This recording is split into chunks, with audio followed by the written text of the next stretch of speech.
أنا واخدة حضراتكم فين النهاردة؟ أنا لسه موجودة في محافظة البحر الأحمر، بالتحديد في الغردقة. موجودة فين بقى؟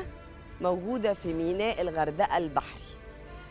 متهيألي احنا رحنا مع بعض مواني كتير، وتقريبا كلها في البحر الأحمر.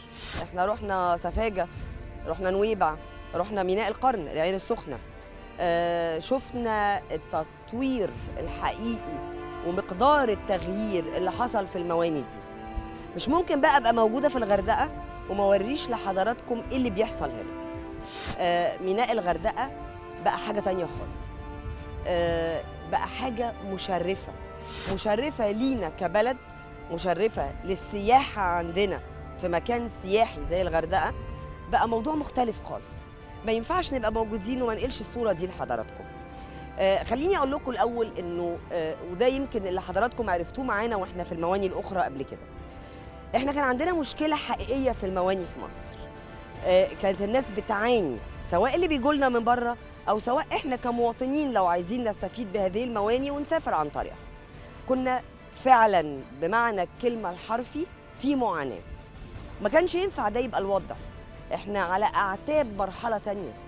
ما ينفعش مع كل اللي بيحصل في بلدنا وما بقاش عندنا اهتمام حقيقي بالمواني. الاهتمام ده بقى موجود، والنهارده بقى عندنا مواني تضاهي المواني العالميه، بقى عندنا معايير جوده حقيقيه، بقى عندنا خدمه محترمه جدا بتقدم لينا كمواطنين ولضيوفنا اللي جايين لنا. المينا هنا قدر ده ووعي لده، وحصل نفس الكلام ده في ميناء الغردقه البحري. بقى في تقدير لكل احتياج ممكن يحتاجه المسافر، سواء ذهابا او ايابا. سواء في خدمات بتقدم للمراكب، لليخوت، للركاب. كل شيء ممكن يحتاجه المسافر هيلاقيه هنا، وهيبقى ما عندوش اي تضرر. هو ده الفكر الحقيقي، وهو ده اللي لازم نبقى بنفكر فيه في شتى المجالات. ان انا اطور، بس اطور بهدف ايه؟ بهدف الوصول لايه؟ للانسب، ويا سلام بقى لما يبقى الامثل. وده اللي بقى موجود عندنا في المواني، وده اللي هوريه لكم النهارده في ميناء الغردقه. هاخد حضراتكم ونشوف كل اللي بنتكلم عليه ده رؤى العين، علشان نعرف يعني ايه نبقى فخورين بما يقدم داخل بلدنا وبالتطوير الحقيقي اللي بيحصل على ارضها. هو احنا بقى بنشوف كل الكلام ده فين؟ بالظبط كده، في عمار يا مصر.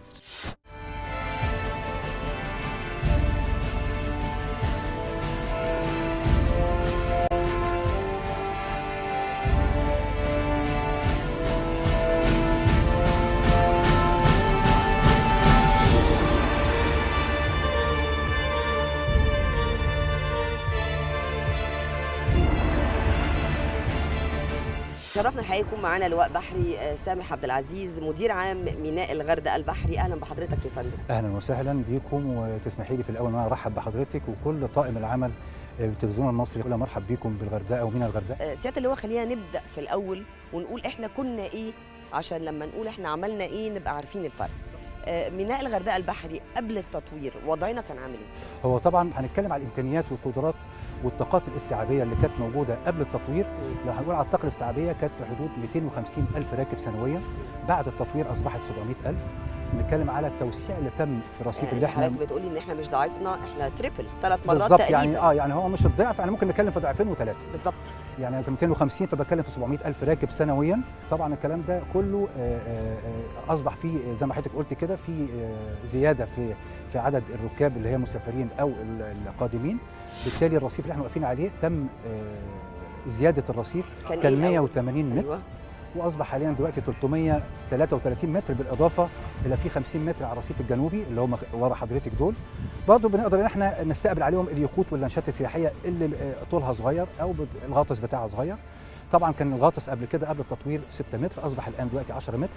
فعندنا امكانيه ان احنا نستقبل المراكب والسفن السياحيه الكبيره، السفن الكروز، العبارات السريعه الكبيره زي العباره اللي هي واقفه على يمين حضرتك دي، طبعا من العبارات السريعه يعني. فالامكانيات اتغيرت. طبعا بقى في محطه الركاب، يمكن قبل كده ما كانتش بمسمى محطه الركاب اللي هو المتفق عليه دوليا. احنا الحمد لله محطه الركاب دلوقتي تم انشائها على اعلى مستوى، طبقا للفكر والانشاء اللي على المستوى العالمي. احنا دلوقتي بنضاهي المواني العالميه او المواني السياحيه العالميه. حلو قوي.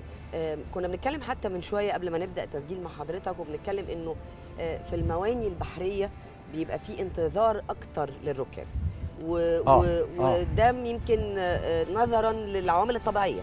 تمام. يسرنا ده بقى على الراكب اللي ما كانش ده بيوسر له قبل كده. تمام. يعني طبعا كلام حضرتك مفهوم. طبعا لو قلنا مثلا ان العباره هتغادر النهارده مثلا بالليل الساعه 8 بالليل، فبالتالي الركاب بتيجي مثلا من قبلها بثلاث اربع ساعات. طيب حصل مثلا في الطقس حصل فيه يعني حاله سيئه من الطقس مقدما بقى. طبعا الكلام ده بيبقى نتيجه لبعض الرصادات اللي احنا بناخدها هنا في مبنى في المكان المخصص بعمليات الميناء، والعباره بتاخد الرصادات دي. بنقول مثلا ان العباره هتتاخر مثلا من 4 ل 6 ساعه، فبالتالي بقى اصبح في مشكله ان دلوقتي الراكب جاي من بدري، فبالتالي بيبقى محتاج ان احنا ينتظر في مكان. طبعا ينتظر في الميناء بيبقى فيه صعوبه، وعشان كده بقى في قريه الركاب اللي احنا ان شاء الله هنتكلم عليها طبعا باستفاضه لما ان شاء الله نتواجد فيها، ننتقل ليها ان شاء الله النهارده. طب بما اننا واقفين بقى على رصيف الميناء، خلينا نتكلم اكتر على ما يخص هذه المنطقه. تمام. احنا اتكلمنا على توسعات الارصفه والغاطس. تمام. ابراج المراقبه والتعامل بيننا وبين المراكب اللي جايه، ايه التطوير اللي حصل فيه؟ هو طبعا هو البرج اللي حضرتك بتقولي برج مراقبه، هو طبعا ماشي احنا هنسميه برج مراقبه لان هو فعلا لانه ليه مكان زجاجي مكشوف، انما طبعا هي بتبقى وسيله اتصال. هي طبعا كلها الاجهزه الخاصه، طبعا الاجهزه الاشاريه واجهزه أكيد. المتابعه اللي هي بتعمل تراكنج كده للوحدات. طبعا هو اول ما بيخش مثلا منطقه معينه على مسافات محدده بيبدا طبعا يظهر عندي على اجهزه AIS اللي هي خاصه بتتبع السفن. ببدا احقق معاه اتصال الموظف المنوط في مكتب الحركه فوق عندنا في الميناء، هو بيبقى منوط بالكلام ده، بيتخاطب معاه تمام موقعك فين، انت فين دلوقتي، يقدر يدخل امتى، يقدر يدخل امتى، بيشيك على بعض معلومات. طبعا لو في مثلا حاجات خاصه بالركاب، نوعيه الركاب اللي عليه. طبعا كده بنبقى عندنا خلفيه بالسفن والعبارات او اليخوت السياحيه والانشاء السياحيه اللي هي بتيجي هنا، بنبقى عندنا فكره مسبقه عن هي طبعا جايه منين، قادمه منين، متجهه رايحه فين، ايه الطقم اللي عليها، عدد الركاب، الجنسيات، كل الكلام ده بيبقى طبعا عندنا خلفيه بيه. بس طبعا زي ما حضرتك بتقولي ان يبقى في لينك مفتوح طبعا قبل الجزئيه الخاصه بان هو يخش يتراكى على الرصيف. دي طبعا موجوده يعني الحمد لله. تيجي نغير مكاننا ونكمل بقى عشان نتكلم عن قريه الركاب. خلاص اروح مع حضرتك توريني المكان. مفيش مشكله، يلا يا فندم.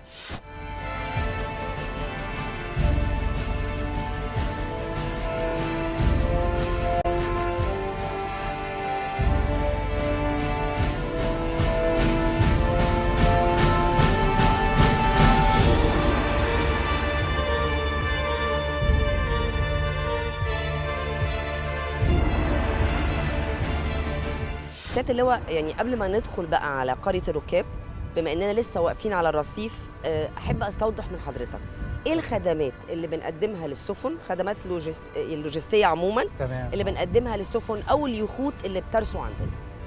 وطبعا هنا في العديد من الخدمات اللي بتقدم طبعا في ميناء الغردقه بعد التطوير. يعني لو اتكلمنا على اول حاجه، في محطتين لتحليه الميه، دول بقدره 200 طن يوميا، يعني كل محطه 100 طن. طبعا الميه دي انا في خزان سعته 500 طن بيبقى موجود عندي.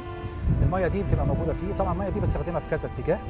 اول اتجاه المهم بالنسبه لي هو موجود نسبه معينه من الاطنان موجوده على خط الحريق الاساسي بقى اللي هو ممدود في الانفراستراكشر او البنيه التحتيه للميناء بالكامل. بالاضافه الى ان انا بيبقى عندي ميه بستخدمها في المباني الاداريه او محطه الركاب، يعني المباني الموجوده في الميناء بصفه عامه كاستخدامنا احنا هنا داخل استخدام داخل الميناء. بالاضافه الى ان انا بقدر ان انا امد السفن والعبارات واليخوت والانشات السياحيه اللي متواجده اللي فيهم دي رغبه ان هو يتم تموينه بالميه. ببقى طبعا دي مشكله بالنسبه له ان هو هيحتاج ميه. طب هيبعت يجيب ميه مثلا من الخارج، فطبعا الكلام ده مش منطقي، ما بقاش موجود دلوقتي في المواني. ما فيش ميناء ما فيهوش خدمات اداريه، سواء هي الميه او السولار او الامداد بالطياره الكهربائيه. طبعا زي ما شايفه لوح التوزيع كلها موزعه على الرصيف. حقيقي يعني قدامنا موجوده على الرصيف ومسافاتها ما هياش بعيده. يعني ايا كان اللانش او الوحده البحريه او اليخت اللي هيبقى واقف او العباره هتبقى واقفه، هتلاقي مكان ليها يتم امدادها بالتيار الكهربائي، فيبقى في تيار كهرباء، في ميه، تموين للوقود، في تموين للوقود ان شاء الله. يعني يمكن هو ده مش مفعل بس هيشتغل ان شاء الله مع وزاره البترول في شويه تنسيقات بس. دي الخدمات اللي ممكن تقدم للعبارات والسفن. طبعا في خدمات تانية، خدمه التريبتيك الموجوده، يعني برضه التريبتيك احنا ما اتكلمناش عليه. التريبتيك اللي هو خاص بالسيارات، السيارات، الناس اللي معاها سيارات الناس داخله، اللي هي بتبقى سواء هو مسافر او قادم من اي دوله على الخط الدولي، قادم بسيارته، مصاحب بسيارته، محتاج ان هو تبقى معاه هنا. فطبعا في اجراءات طبعا اللي هي خاصه بالجمارك وخاصه بالمرور وكل الكلام ده، الاجراءات اللي بتتم معاه في مبنى مخصص ليها، في ساحات مخصصه، ساحه تريبتيك السفر، عربيه السفر، في ساحه تريبتيك الوصول، كل الكلام ده الحمد لله متوفر، ميسر للراكب، ميسر للراكب. اي خدمات اخرى بقى من نظافه، من تخلص من قمامه للمراكب، كل ده ميسر. كل الكلام ده طبعا الحمد لله، يعني برضو طبقا لتوجيهات السياده اللواء هشام ابو سلمى رئيس الهيئه. طبعا كان شغله الشاغل ونقطه مهمه جدا بالنسبه له ان كل الخدمات دي تبقى موجوده. يعني احنا عايزين نقول الريت اللي وصل ليه مينا الغردقه، مش عايز اتكلم عن مينا الغردقه عشان ما ابقاش انا متحيز للمينا اللي انا مدير ليه او بتحيز لهيئه موانئ البحر الاحمر. موانئ جمهوريه مصر العربيه بالكامل، سواء هي هيئه موانئ البحر الاحمر، مينا اسكندريه، هيئه مينا اسكندريه، هيئه مينا دمياط، كل هيئه الموانئ على مستوى الجمهوريه بصراحه تم التطوير فيها بدرجه عاليه جدا وعلى اعلى مستوى. ده حقيقي. وخاصه طبعا الموانئ التجاريه الكبيره طبعا، والمناطق اللوجستيه اللي هي بقت موجوده. فالحمد لله، يعني زي مثلا بنتكلم مثلا عن مينا سفاجه او تابع لموانئ البحر الاحمر، برضه الحمد لله بيبقى في قريه، صورنا في سفاجه ونويبع ورحنا ميناء القرن العين السخنه. بالظبط، يمكن احنا بس عشان هنا مينا سياحي من البحث، يعني من الطراز الاول، لكل تخصصه. والتطوير واضح في جميع الموانئ. هستاذن سيادتك سياده اللواء نروح بقى نشوف قريه الركاب. يلا يا فندم اتفضل.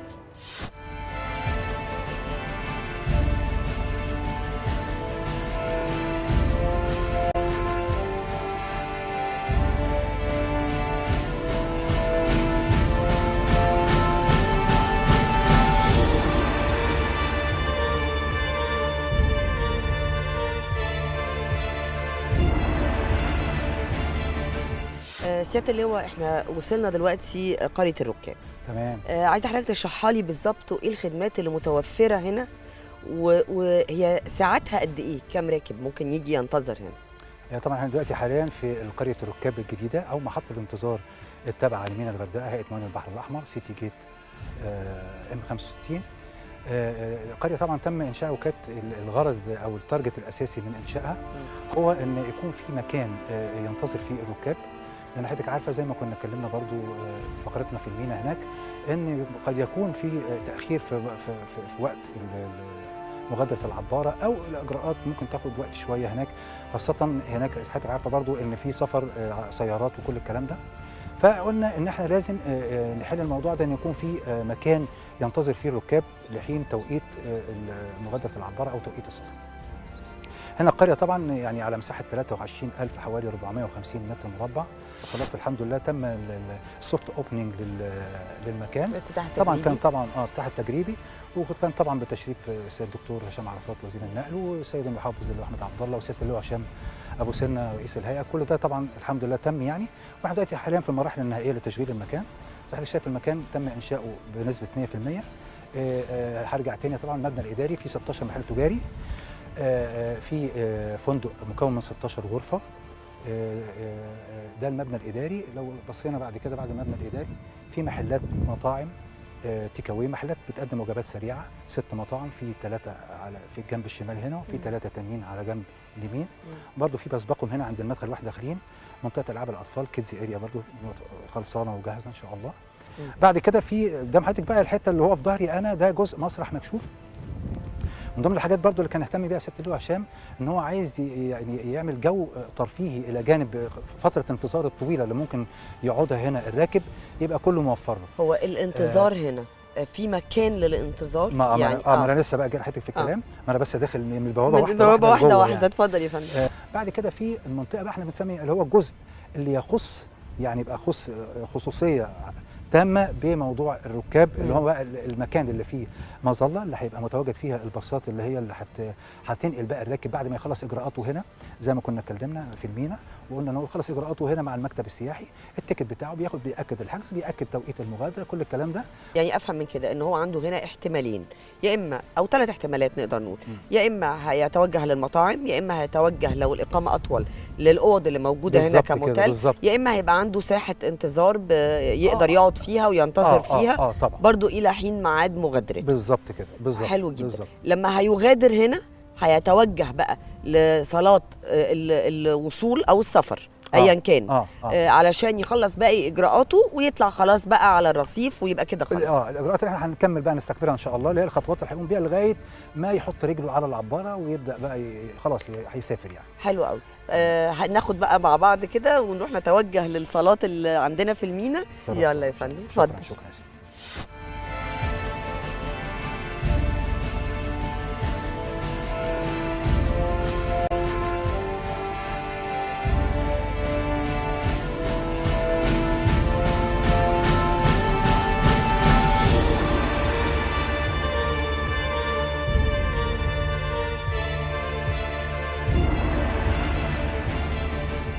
سيادة اللواء، الطبيعي بقى ان المسافر اللي انتظر في قرية الركاب تمام توجه من قرية الركاب ووصل عندنا هنا علشان يسافر. ياخد بقى يبدا في اجراءات السفر. يبدا في اجراءاته. لو من ساعة ما دخل من الباب بدأ تاخد خطواته. تمام. ايه اللي هيحصل لغاية لما يوصل انه طلع بره على الرصيف؟ تمام. هو طبعا زي ما حضرتك قلت كده، احنا طبعا الجزئيه اللي هي بتاع قرية الركاب اللي هو الجزء اللي انتظر فيه خلص اجراءاته هناك، تاكيد الحجز والتيكت بتاعه وكل الكلام ده. الامتعه بتاعته تم نقلها من القريه ولغايه المينا هنا. هو طبعا تم استقلاله بالباصات المخصصه التابعه لهيئه موانئ البحر الاحمر للمينا هنا. طبعا احنا في صاله السفر الدولي دلوقتي اللي هي الدور الارضي بتاعها، لسه طبعا في دور فوق هنتكلم عنه. فهو طبعا الراكب بيجي من قدام المدخل اللي قدام حضرتك بره ده. اول خطوه طبعا هنا على جهاز الاكس راي وبوابه التفتيش الاشخاص اللي موجوده، وبعد كده بيبدا يعدي يخلص الجزئيه بتاعت التفتيش دي. في سلم موجود في الظهر هنا حضرتك، بيبدا يطلع على الدور العلوي اللي هو فوقنا، يخلص بعد بقيه وعنده اسانسيرات برضو لو طبعا عايز يستقل المصاعد. في المصاعد الكهربائيه طبعا موجوده جدا. في السلالم الكهربائيه، كل الكلام ده موجود كل متاح ده اللي قلنا عليه ليه. طبعا. وبيطلع بعد كده في الخطوات اللي فوق، خطوه واحده بس هي المتبقيه اللي هي خطوه الجوازات. بياخد طبعا تاشيره الخروج او ختم الستامب بتاع المغادره يعني بالنسبه له. طبعا ده احنا بنتكلم على الدولي، فبالتالي طبعا بياخد تاشيره مثلا لو قلنا المملكه العربيه السعوديه بياخد تاشيره السعوديه. وبعد كده بياخد في الويتنج بقى فوق في صاله انتظار، بعد كده بينتظر فيها لغايه التوقيت اللي هيتم فيه العباره هتكون فيها او المركب السياحي او ايا كان ايه هي هي ريدي جاهزه انها تستقبل الركاب. بالتالي في فوق احنا لما نطلع هنبص عليه في رامب معين كده ناحيه اليمين وناحيه الشمال. المكان اللي واقفه فيه العباره بيتم برضو استقلال الركاب دي بباصات معينه يخرج من المخرج المناسب لوجود العباره بتاعته. هو تعقم وخلص كل اجراءاته وعلى العباره مستنيه انها تستقبله. طبعا العباره طبعا بيبقى في تنسيق طبعا دائم ما بيننا وبين اداره المينا في التوقيتات والطاقم الاداري موجود وكل الكلام ده وكل حاجه بالظبط كده. فبيبدا ياخد الميني باص او الباص الموجود وينزل طبعا على الرامب ويتجه للمكان اللي فيه العباره وينزل ويبدا يستقل العباره. وده طبعا دي الاجراءات الخاصه بالسفر يعني. حلو جدا. وعندنا طبعا خدمات مقدمه ليهم هنا، اللي هينتظر شويه اللي عايز طبعا. يجد خدمات بنكيه ممكن يجد بالزبط. اللي عايز يجد موجود هنا في كافيتريات موجوده، في البنك موجود، عايز يغير عمله، واحد عايز طبعا يعني برضو الحاجات مشروبات مأكولات سريعه، الكلام ده كله متاح طبعا كل ده متاح. فيعني مش عايز اقول طبعا يعني زي المطار بالظبط يعني. لو اتكلمت عن صاله الوصول يعني اجراءات الوصول، احنا دلوقتي اتكلمنا عن السفر. الوصول يمكن مش لازم يحتاج قريه الركاب اللي كنا بنتكلم عنها. طبعا لا طبعا، الا لو هو محتاج ينتظر، فهيلاقي ينتظر مثلا جاي على سبيل المثال مثلا هو جاي وصل الغردقه بسلامه الله، محتاج ان هو مثلا هيسافر مثلا لاي مدينه في مصر، مسافر في الجنوب فلو محتاج ساعات او مسافر حاجه اسيوط، مسافر هنا، نازل في اتجاه القاهره، كل الكلام ده عايز يريح موجود طبعا زي ما احنا شفنا في قريه الركاب. الفندق او الموتيل اللي موجود طبعا يروح يريح فيه. فكل ده كل دي خدمات وسبل راحه احنا بنقدمها للراكب. سعدت بلقاء حضرتك وبالمجهود اللي موجود هنا، وانا عارفه ان احنا بنعطلكم شويه بس ما ينفعش الناس ما تشوفش اللي هنا. شكرا لحضرتك يا فندم، شرفت يا فندم. ميرسي، اتفضل يا فندم.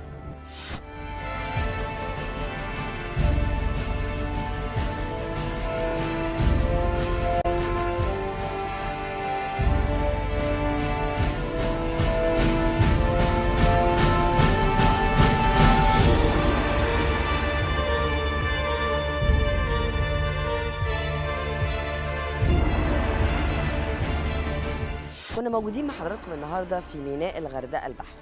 حاولت اوري حضراتكم المكان هنا وصل بقى شكله عامل ازاي. لما بنزور المواني اللي رحناها الفتره اللي فاتت والمينا اللي احنا موجودين فيه النهارده ونقول ان المواني بتاعتنا البحريه تحولت لمطارات، عندنا حق. الشياكه اللي موجوده والخدمات اللي بتتقدم للناس والمسافرين، متهيألي الوضع اختلف خالص. بقينا بنقدر الناس، بنعمل حسابهم، احتياجاتهم، راحتهم، وهو ده اللي كان المفروض يبقى موجود. بقى عندنا النهارده بقى عندنا مواني شيك محترمه بتقدم خدمه حقيقيه. مجهود بيتبذل في مواني مصر كان لازم نستعرضه ونوريه لحضراتكم. وطبعا ما ينفعش نبقى موجودين في الغردقه وما نجيش من الغردقه. كنا معاكم النهارده هنا وحاولنا ننقل لكم الصوره المشرفه اللي موجوده، ويا رب نكون قدرنا نوصلها لحضراتكم. كالعاده ايه بالظبط كده، الادرس قدام حضراتكم على الشاشه. ابعتوا لنا على صفحتنا على الفيسبوك طلباتكم وافكاركم وارائكم وكل حاجه تحت امر حضراتكم. نشوفكم بقى الاسبوع الجاي وحلقه جديده، ودايما دايما دايما دايما عمار يا مصر.